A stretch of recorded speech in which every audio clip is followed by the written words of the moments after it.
Hi viewers, welcome to our channel. ప్రస్తుతం మనతో పాటు దాము బాలాజీ గారు సీనియర్ జర్నలిస్ట్ ఉన్నారు. వాటితో ఒకసారి మాట్లాడదాం. సార్ నమస్కారం. సార్ వల్లభనేని వంశీని మొన్న జైలు నుంచి కోర్టుకు తీసుకెళ్తుండగా ఆయనకు సంబంధించిన వీడియోలు ఇప్పుడు వైరల్ అవుతున్నాయి సార్. అంటే అసలు వల్లభనేని వంశీనా ఇంత గుర్తుపట్టలేనంతగా మారిపోయారు, అసలు ఏమైంది వంశీకి అని చెప్పేసి సోషల్ మీడియాలో చర్చించుకుంటున్నారు సార్. అయితే ఈ నేపథ్యంలో ఆయనకి ఏదో జబ్బు ఉందని చెప్పేసి కూడా ఒక వార్త వైరల్ అవుతుంది సార్. మరి నిజంగా అతనికి ఏదైనా జబ్బు ఉందా, ఆ స్థితికి అతను మారడానికి గల కారణాలు ఏంటి, మరి మీరేం చెప్తారు సార్ వల్లభనేని వంశీకి సంబంధించి? అంటే వల్లభనేని వంశీ మానసిక పరిస్థితి సరిగా లేదు అనే వార్తలు వైరల్ అవుతున్నాయి. ఆయన పిచ్చి చూపులు చూస్తున్నాడు, జుట్టు నెరిసిపోయింది, బక్కగా అయిపోయాడు. అసలు ఇతను వల్లభనేని వంశీ వల్లభనేని వంశీ అంటే ఒక చార్మింగ్ పర్సనాలిటీ, చాలా కాన్ఫిడెంట్గా ఉండేవాడు. అలాంటి వ్యక్తి సడన్గా ఏజ్ అయిపోయిన వ్యక్తిలాగా ముసలోళ్ళలాగా ఉన్నాడు, బక్కగా అయిపోయాడు. సో ఇతను మానసికంగా కూడా బ్యాలెన్స్గా లేడు, గుర్తుపట్టట్లేదు. స్కిజోప్రేనియా లాంటి జబ్బు ఏదో ఉంది ఇతనికి అని, అంటే తనని ఎవరో చంపుతారేమో అని, లేకపోతే ఎవరో పిలుస్తున్నట్టు వినిపిస్తుంది సౌండ్స్ అని, ఇలాగంతా అయిపోయాడని ఒక వార్త వైరల్ చేస్తున్నారు తెలుగుదేశం వాళ్ళు. దీనికి వైసీపీ వాళ్ళు కూడా ఏమి సమాధానం ఇవ్వట్లేదు, సైలెంట్గానే ఉన్నారు. వల్లభనేని వంశీని మొన్న జైలుకి తీసుకొచ్చినప్పుడు కూడా అలాగే ఉన్నాడు. కోర్టు నుంచి జైలు నుంచి తీసుకొచ్చాడు అప్పుడు. ఎందుకంటే ఆయనకి ఎస్సీ ఎస్టీ కోర్టు లేటెస్ట్గా ఏప్రిల్ 8 వరకు ఎక్స్టెండ్ చేసింది. కాబట్టి ఆయన ఇంకా జైల్లో ఉండాల్సిన పరిస్థితి ఉంది. అయితే మామూలుగా ఎందుకు అలా కనిపిస్తున్నాడంటే, జనరల్గా జైలుకి వెళ్తే ఒక ప్రమాదం ఏంటంటే, చాలామంది నేను చాలాసార్లు చెప్పాను, జైల్లో ఇప్పుడు బయట మన లైఫ్ స్టైల్ ఒకటి ఉంటుంది. మన బట్టలు కానీ, మనం మేకప్లు, ఇవాళ అందరూ మేకప్లు వేసుకుంటారు. మగవాళ్ళైనా ఆడవాళ్ళైనా మేకప్లు వేసుకోవడం, బ్యూటీ పార్లర్కి వెళ్ళడం, ఒక బయట ఒక ఇదిగా కనిపిస్తారు.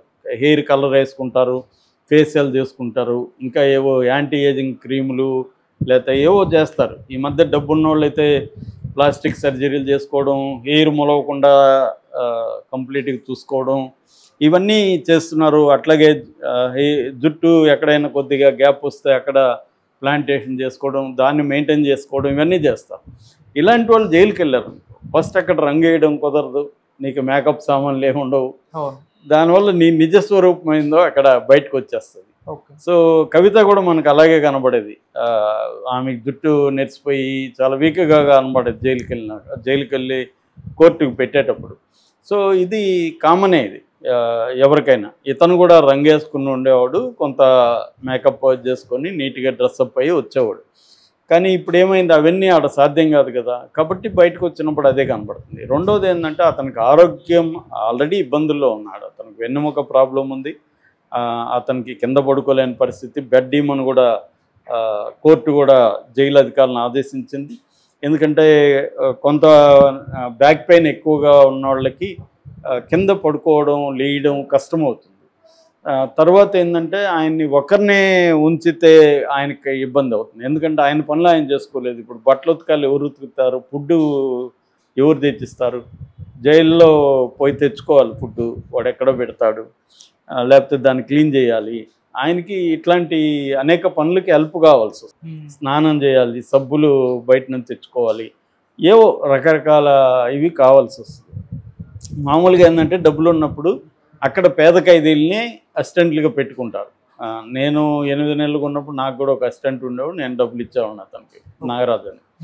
సో వీళ్ళు మనకి ఫుడ్ తెచ్చిస్తారు, ఇంకేమన్నా కావాలని తెచ్చిస్తారు, మన బట్టలు ఉతికిస్తారు, ఇవన్నీ ఉంటుంది. వాళ్ళకి మనం శాలరీ ఇస్తాం.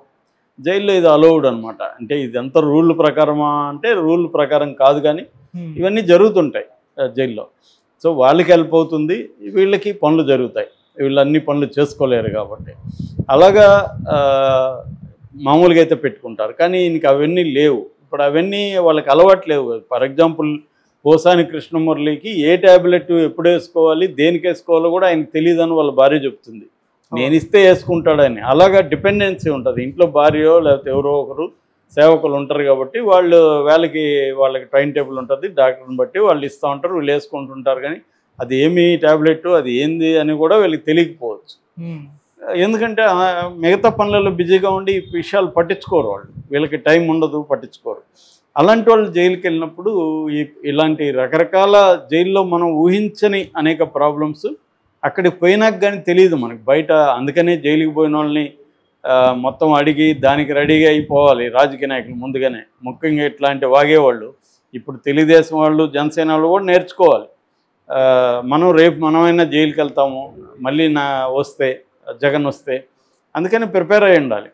కానీ ఇప్పుడు ఎవరు అవుతారు, ఎవరు అవ్వరు కదా. నేను జైలుకి వెళ్ళాలేమో అని ప్రిపేర్ కార్టూన్లు వేస్తుంటారు. మొన్న కూడా ఒక కార్టూన్ చూసా, రాజుగారు వేశారు. అదేంటంటే మా ఆయన కింద పడుకొని, ఇద్దరు ఆడవాళ్ళు మాట్లాడుకుంటారు, ఆయనేమో రాజకీయ నాయకుడు కింద పడుకొని ఉంటాడు.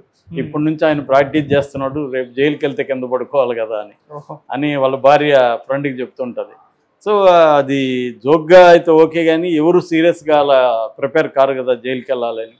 సో అందువల్ల ఈయన ఖచ్చితంగా బలహీనపడే అవకాశం ఉంది. ఆయనకి ఆరోగ్యం అయితే మామూలుగా అయితే ఆయనకి హెల్త్ ఇష్యూస్ ఉన్నప్పుడు వాళ్ళ ఫ్యామిలీ డాక్టర్స్ ఉంటారు, వాళ్ళ ఫ్రెండ్స్ ఉంటారు, వాళ్ళు సజెస్ట్ చేస్తారు. ప్రాపర్ ఫుడ్ డైట్ ఉంటుంది, మెడిసిన్స్ ప్రాపర్గా తీసుకుంటారు, లిక్విడ్స్ ఉంటాయి, ఫ్రూట్స్, రకరకాల వ్యవహారాలు బయట సాధ్యం. కానీ జైల్లో అవేమి ఉండదు. వాళ్ళు చెప్పిన టైంకి చెప్పిన ఇది తినాలి, హైజీనిక్గా ఉండదు. సో దుమ్ము, ధూళి, దోమలు వ్యవహారాలన్నీ ఉంటాయి. ప్లస్ మెడికల్ ఫెసిలిటీస్ ఏమి ఉండవు. డిస్ట్రిక్ట్ జైళ్ళల్లో మెడికల్ ఫెసిలిటీస్ ఉండవు. ఈయన ఉన్నది డిస్ట్రిక్ట్ జైలే వంశీ.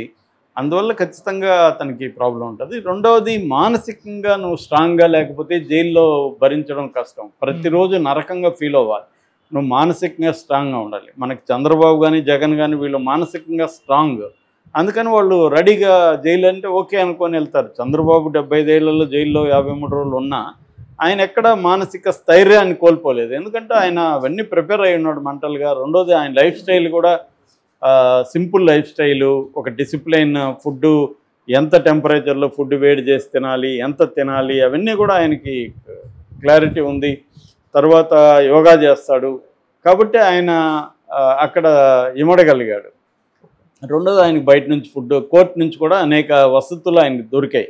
ఇప్పుడు అందరికీ ఇవ్వరు. కోర్టులు కూడా వివిఐపీలకు ఇచ్చినట్టుగా మామూలు రాజకీయ నాయకులకి వసతులు ఇవ్వరు. సో ఇప్పుడు ఈయన కూడా బెడ్ కావాలంటే కోర్టుకి వెళ్ళి బెడ్ తెచ్చుకోవాల్సి వచ్చి, అంతవరకు కింద వాళ్ళు ఏదో దుప్పటిస్తారు, దాని కింద దాని మీద పడుకోవాలి. అది అలవాటు లేని వాళ్ళకి నిద్ర రాదు, నరకం. తర్వాత నేను టాయిలెట్ గురించి చెప్పాను. టాయిలెట్లు మురిగ్గా ఉండే అవకాశం ఉంది. నేను అక్కడ ఎట్లా ఉంటుందని నేనైతే చూడలేదు, జనరల్గా చెప్తున్నా. రెండవది ఏంటంటే వెస్ట్రన్ టాయిలెట్స్ ఉండవు, ఇండియన్ టాయిలెట్స్. దాంట్లో అలవాటు లేకపోతే ఈయన ఖచ్చితంగా నడువు నొప్పి కాబట్టి ఈయన కూర్చోలేడు. సో ఇవన్నీ ఆయన్ని కొంగదీసేసి ఉంటాయి. అందువల్ల ఆయన అలా అయిపోయి ఉంటాడు.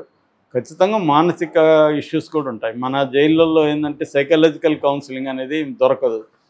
ఎవరు మామూలుగా ఫిజికల్ కౌన్సిలింగే దొరకదు మెడికల్గా, ఇంకా సైకలాజికల్ కౌన్సిలింగ్ ఏం దొరుకుతుంది? నిజానికి ఖైదీలకు సైకలాజికల్ కౌన్సిలింగ్ అనేది చాలా అవసరంగానే అది ఎవరెవరు మామూలుగా అయితే జైల్లో ఎవరెవరు వస్తారంటే క్రిస్టియన్ బ్యాచ్ వస్తారు. వాళ్ళు వచ్చి ఇంకా మనల్ని సైకలాజికల్గా డీలా పడేట్టుగా ప్రేయర్స్ పాడి మనల్ని దుఃఖంలోకి ముంచేసి వెళ్తారు. చాలామంది ఖైదీలు వాళ్ళు వచ్చినప్పుడు వాళ్ళ ప్రేయర్స్ అవి పాడి, ప్రభువా మీరు నేరం చేశారు, మిమ్మల్ని ప్రభువు క్షమిస్తాడు అవన్నీ చెప్పి అందరూ మూకమ్మడిగా ఏడుస్తుంటారు. నేను చాలాసార్లు చూసాను. నేను పక్కన కూర్చొని వాళ్ళు ఇచ్చే బిస్కెట్లు అవి తింటూ ఉండేవాడిని, వీళ్ళు ఏడుస్తుండేవాళ్ళు గుంపులు.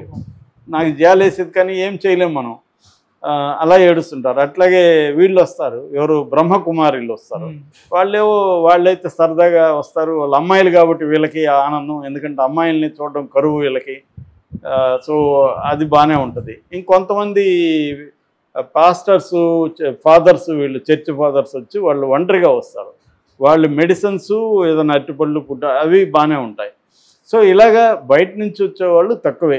లేదా ఎవరైనా రాజకీయ నాయకులు వాళ్ళ బర్త్డేలు ఇంకోటి జరిగినప్పుడు వాళ్ళకి పళ్ళు అవి ఇవ్వడం జరుగుతుంది. లేదా జడ్జెస్ కూడా విజిట్ చేస్తారు. జడ్జెస్ విజిట్ చేస్తే ముందే వీళ్ళకి చెప్పేసి ఉంటారు, జడ్జి దగ్గర మీరేమీ నెగిటివ్గా మాట్లాడొద్దని ముందే అందరికీ వెళ్ళిపోతాయి. అందువల్ల వాళ్ళు జడ్జిలు అడిగినప్పుడు బాగానే ఉన్నాయంటారు, వాళ్ళు కూడా మొక్కుబడిగా చేసుకొని వెళ్ళిపోతుంటారు. కాబట్టి జనరల్ ఇది. ఇంకా ములాఖత్తులు వారానికి 2 సార్లు ఉంటుంది. వాళ్ళు చెప్పిన టైము ఇది చేయాలి. మామూలుగా అయితే మాలాంటి వాళ్ళకి అప్పుడు ములాఖత్ అంటే, నాకైతే డైలీ 10 మంది 20 మంది జైల్లో వచ్చి వెళ్తూ ఉండేవాళ్ళు. నేను ఆల్మోస్ట్ బయట ఉండేవాడిని, అంటే సెల్లు బయట. ఎవరో ఒక ఫ్రెండ్ కూర్చొని ఉండేవాడు నాతో, మాకు బాగా టైం పాస్ అయ్యేది. పుస్తకాలు చదువుకునేవాళ్ళం, చర్చించేవాళ్ళం, అవన్నీ ఉండేది. కానీ మామూలు పరిస్థితులు అవన్నీ ఉండవు. ములాఖతులు వారానికి 2 సార్లు ఉంటాయి, టైమింగ్ ఆ టైం ఫాలో కావాలి, ఇవన్నీ ఉంటాయి. కాబట్టి అతను ఖచ్చితంగా అంటే విచిత్రమైన జబ్బులు ఉన్నాయా తెలుగుదేశంలో ప్రచారం చేస్తున్నట్టు అనేది కాదు, కానీ జనరల్గా అయితే అతనికి ఉన్న కండిషన్లో అతను అలా కనబడడంలో విచిత్రమేమి లేదు. రెండోది, అతను ఇందాక చెప్పినట్టుగా బీటీ కేర్ అవన్నీ తీసుకోలేడు, కలర్ హెయిర్ వేసుకోలేడు, నెరిచిపోయింది. సడన్గా మనం ఒక రూపంలో చూసి